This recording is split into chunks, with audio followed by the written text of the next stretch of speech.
제51편 다윗의 시. 인도자를 따라 부르는 노래.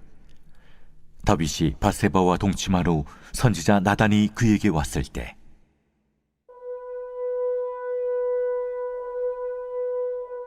하나님이여, 주의 인자를 따라 내게 은혜를 베푸시며 주의 많은 긍휼을 따라 내 죄악을 지워주소서.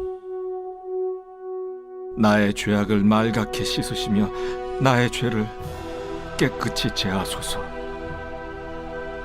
물은 나는 내 죄과를 아우니 내 죄가 항상 내 앞에 있나이다. 내가 주께만 범죄하여 주의 목전에 악을 행하였사오니 주께서 말씀하실 때에 의로우시다 하고 주께서 심판하실 때에 순전하시다 하리이다. 내가 죄악 중에서 출생하였으며 어머니가 죄 중에서 나를 잉태하였나이다. 보소서, 주께서는 중심이 진실함을 원하시오니 내게 지혜를 은밀히 가르치시리이다.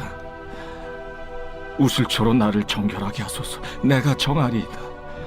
나의 죄를 씻어주소서. 내가 눈보다 희리이다.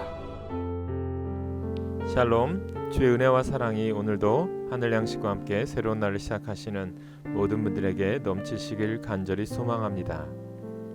내 죄악을 지워 주소서.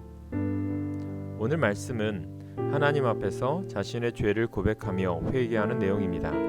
여기서 말하는 죄는 살면서 지은 죄뿐만 아니라 인간이 갖고 태어나는 원죄를 의미합니다. 원죄를 강조하는 종교는 기독교밖에 없습니다. 존 웨슬리 목사님은 원죄의 교리가 기독교의 기초라고 했습니다.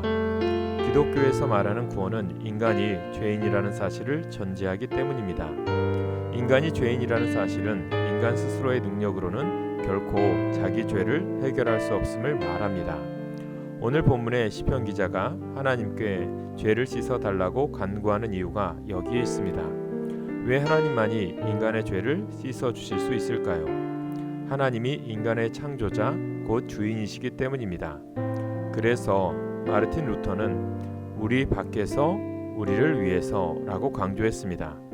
인간은 모두 죄인이기에 인간 가운데는 구원자가 있을 수 없고 우리 너머에 계신 창조자 하나님만이 인간을 구원하실 수 있다는 것입니다. 그런데 죄를 용서받기 위해서는 인간이 자기 죄를 깨달아야 합니다. 만일 인간이 자기 죄를 혼자 힘으로 깨달을 수 있다면 복음을 받아들이지 않을 사람이 없을 것입니다. 그러나 불행하게도 인간은 자기 힘으로 죄를 깨달을 수 없습니다. 오히려 자기가 왜 죄인이냐며 항변합니다. 그렇기에 인간은 구원을 받을 자격조차 없는 존재입니다. 그런데 오늘 시편 기자는 자신이 죄인임을 자복하며 통회합니다. 이것은 오직 하나님의 은혜로만 가능한 일입니다.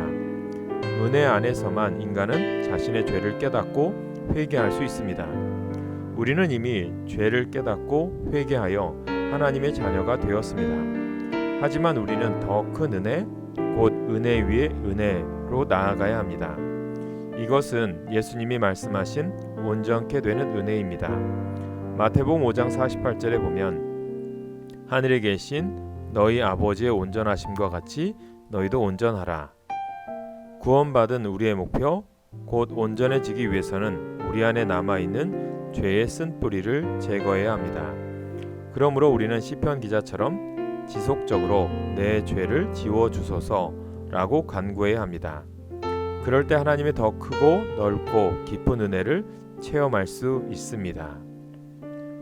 오늘의 기도 제목입니다. 주의 일에 열정을 가지고 일하게 하시고 죄의 유혹은 냉정하게 거절하게 하옵소서. 항상 회개하는 삶을 살게 하옵소서. 코로나19의 종식과 이 시간 아픈 영혼들의 치유와 회복의 역사가 우리의 중보기도를 통해서 일어나게 하옵소서. 기도하겠습니다. 하나님, 우리를 구원해 주신 하나님의 은혜에 감사드립니다. 그러나 구원받은 우리에게 여전히 죄의 쓴뿌리가 있음을 고백합니다. 그리스도의 보혈에 의지하여 간구하오니 죄의 쓴뿌리를 제거해 주셔서 하나님의 온전함에 이르게 도와주옵소서. 예수님의 이름으로 기도합니다.